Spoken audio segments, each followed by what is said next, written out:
नमस्कार, news nation sports देख रहे हैं आप। आपके साथ मैं हूं मोनू चहल और मैं हूं लक्ष्य शर्मा।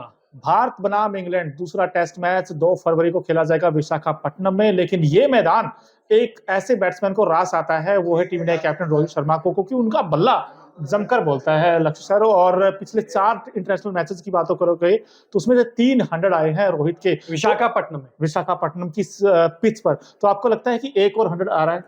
देखिए, अब मौका भी है, दस्तूर भी है और जरूरत भी है टीम इंडिया की, क्योंकि विराट कोहली नहीं है, केएल राहुल अब नहीं है, तो सबसे अनुभवी खिलाड़ी वैसे भी रोहित शर्मा है। लेकिन अब वो अनुभवी खिलाड़ी को, वो अनुभव को प्रदर्शन में तब्दील करना होगा। टीम के कप्तान भी है, जब रिकॉर्ड साथ दे रहे हैं तो बस अब करना क्या है, बस बोलना होगा हल्ला बोल। हल्ला बॉल। और देखिए आपके सामने दिख भी रहा कि रोहित शर्मा की जो परफॉर्मेंस है वो आपके सामने वेस्ट इंडीज के साथ भी 18 दिसंबर 2019 को उनका 100 आया था और बड़ा कमाल की पारी वो खेली थी। और ऐसी ही पारी की हम सब उम्मीद करते हैं। और रोहित का बल्ला तो वैसे तो हर जगह चलता है, लेकिन विशाखापट्टनम कुछ अलग ही रास आता है रोहित को। और एक जो बड़ी दिक्कत है टीम इंडिया के लिए कि विराट और केएल राहुल की एब्सेंस में सरफराज या रजत पाटीदार, आप किसी रजत पाटीदार, मैं रजत पाटीदार की साइड जाऊंगा। और टीम मैनेजमेंट भी शायद यही फैसला कर रहा है। लेकिन आपने एक अच्छी खबर और नहीं बताई, टीम इंडिया का रिकॉर्ड विशाखापट्टनम में बड़ा शानदार रहा है। क्योंकि अब एक मैच वो याद आता जो साउथ अफ्रीका अगेंस्ट खेला था, तो आपने 203 रनों से वो मैच जीता था। और इंग्लैंड से आपने मैच जीता, वो भी तकरीबन 250 रनों के मार्जिन से जीता था, इसी इंग्लैंड को हराया था। तो उम्मीद करते हैं बड़े मार्जिन से जीते। लेकिन उसके लिए करना क्या होगा, आपका राइट कॉम्बिनेशन होना चाहिए उसके लिए। या आपके सामने पॉसिबल प्लेइंग 11 है टीम इंडिया की, इसमें आप कई ऐसे नाम देख रहे होंगे। आई थिंक 2 चेंजेस आप इसमें देखोगे। तो आपको क्या लगता है सर, क्या टीम इंडिया 4 स्पिनर खिलाएगा या 3 स्पिनर विद 2 पेसर? मुझे लगता है कि 2 तेज गेंदबाज और 3 स्पिनर, कुलदीप यादव, अक्षर पटेल और अश्विन, ये 3 खेलेंगे। 2 तेज गेंदबाजों में सिराज और बुमराह। ठीक है, सिराज ने पहले मैच में उतनी असरदार गेंदबाजी नहीं करी है, लेकिन पिछले जो 1.5-2 साल गए हैं बहुत अच्छे गए हैं। तो मुझे लगता है कि शायद टीम मैनेजमेंट इसी कॉम्बिनेशन के साथ जाएगी, क्योंकि 4 गेंदबाजों के साथ, 4 स्पिनर्स के साथ जाना थोड़ा सा रिस्की हो जाएगा। खुदा ना खास्ता जसप्रीत बुमराह अगर इंजर्ड हो जाते हैं, हमारे पास तो एक भी तेज गेंदबाज नहीं रहेगा। हम नकल तो कर रहे हैं इंग्लैंड की कि उन्होंने एंडरसन को खिलाया है, लेकिन उनके पास स्टोक्स है जो हाथ घुमा सकते हैं। ठीक है, इंजरी कंसर्न है, लेकिन जरूरत होने पे 1-2 ओवर वो कर सकते हैं। हमारे पास वो फायदा नहीं है, वो लाभ की स्थिति लेने के लिए हम तैयार नहीं है। बिल्कुल। और आपने एंडरसन की बात की, और तो एंडरसन का भी कमबैक हुआ है। मार्क वुड की जगह उनको टीम में लिया गया है, जो इंग्लैंड की प्लेइंग 11 है, क्योंकि उन्होंने बड़े पहले ही अनाउंस कर दिया सर। उन्होंने तो हमारे यहाँ उनका कल्चर है, उनका कल्चर भी है ये, वो 1-2 दिन पहले अनाउंस कर देते हैं। और जैक लीच बाहर हुए, उनकी जगह बशीर आए हैं और वुड की जगह आए हैं एंडरसन।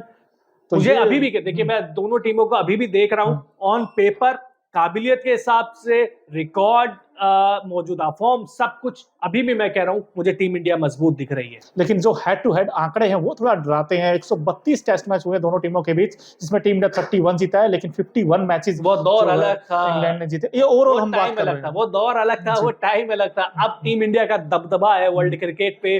उस समय इंग्लैंड का दबदबा हुआ करता था, लेकिन इस दबदबे में थोड़ा डेंट लग गया, थोड़ा सा डेंट लगा है। जब से आपने इन 2 टेस्ट हारा ऑस्ट्रेलिया के साथ, वो बड़े मार्जिन से हारा। अहमदाबाद आपने ड्रॉ करवा लिया, और यहाँ हैदराबाद की जो हार हुई है वो चुभेगी इसलिए क्योंकि आपने सेकंड इनिंग में अनएक्सपेक्टेड थी। देखिए आपको भी शायद नहीं होगा, मैं शॉक था, हार गए, लिटरली मैं बता रहा हूं, मैं शॉक था। और मुझे लगता है कि इंग्लैंड नहीं जीतता है, हारी इंडिया ही है। इंग्लैंड के पास, इंग्लैंड को खुद को बिलीव नहीं हुआ होगा कि हम जीत गए हैं।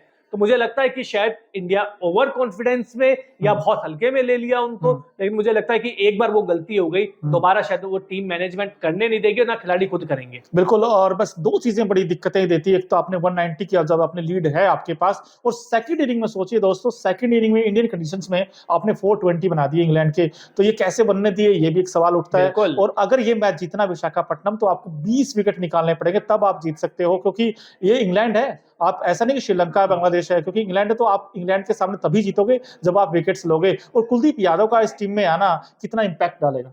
कुलदीप यादव बहुत ज्यादा इंपैक्ट डालेगा, क्योंकि देखिए कुलदीप यादव को हाथ से पढ़ना बहुत ज्यादा मुश्किल है, और अंग्रेज बल्लेबाज ऐसा कर पाएंगे, मुझे इसकी पॉसिबिलिटी बहुत कम लगती है। मैं अभी भी कह रहा हूं कि फर्स्ट टेस्ट मैच में भी अक्षर पटेल की जगह आप कुलदीप यादव को खिला सकते थे, क्योंकि अक्षर पटेल और जडेजा दोनों एक जैसे ही गेंदबाज है, लाइक टू लाइक रिप्लेसमेंट अब बोल सकते हैं, क्योंकि जडेजा नहीं खेल रहे, वो एनसीए में चले गए हैं। लेकिन मुझे लगता है कि भारतीय कंडीशंस में कुलदीप यादव का जो दबदबा है वो ज्यादा हो जाता है। जब और हम अगर सेना देशों के खिलाफ खेलते हैं तो इंग्लैंड के बल्लेबाज देखिए, मुझे लगता है कि शायद जो रूट ही है जिन्होंने उनको थोड़ा सा ज्यादा खेला होगा, और बाकी बेन स्टोक्स इतना टेस्ट क्रिकेट खेले नहीं है, भारत की मैं बात बता रहा हूं। तो मुझे लगता है कि कुलदीप यादव इस मैच के लिए एक्स फैक्टर साबित हो सकते हैं। वहीं दूसरी तरफ इंग्लैंड की साइड एक चीज और देखनी पड़ेगी आपको कि हम प्रेशर में किसके खिलाफ आ रहे हैं, हम विकेट किसको दे रहे हैं, हम जो रूट को दे रहे हैं। तो जो रूट की बल्लेबाजी अच्छी हो ना हो,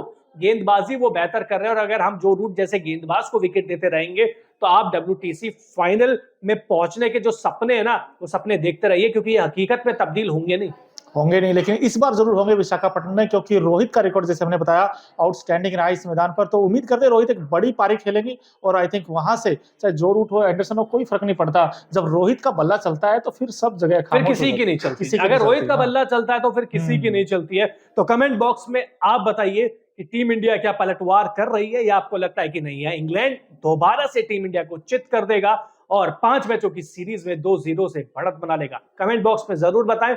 वहीं अगर आपने अब तक न्यूज नेशन को सब्सक्राइब नहीं किया है तो जल्द से जल्द कर लीजिए। बहुत बहुत शुक्रिया।